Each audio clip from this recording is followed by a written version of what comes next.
Kung meron kayong mga skin allergy or kaya sensitive skin, na may mga, alam niyo, madapuan lang kayo ng kung ano dyan, meron ng kati-kati kayo, or kaya naman pinagpawisan kayo, nakalimutan nyo magpalit ng damit, meron na kagad kayong mga kulay pula-pula sa inyong katawan, try nyong bilhin yung item na to.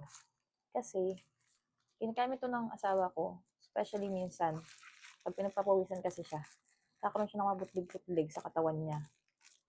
Medyo manipis kasi yung balat ng asawa ko. Ako kasi balat kalawa kasi ako. Bumili ako ng isang peraso lang nung nakaraan, and very effective to, at saka malamig daw, sabi ng asawa ko, pag ginagamit niya. So, meron din tong cream na kung saan ginagamit din natin kapag may mga sensitive skin, or kaya naman yung iba ginagamit siya para sa tagyawat natin para mas mabilis matuyo. So, maraming purpose din yung cream niya. So, kung magugustuhan niyo yung cream, magugustuhan niya rin pati yung soap. So, ayan siya guys. Murang-mura lang. Kung gusto niyo ng ganitong item guys, very useful para sa mga sensitive skin or kaya may mga skin allergy. Ayan. Try to visit my basket.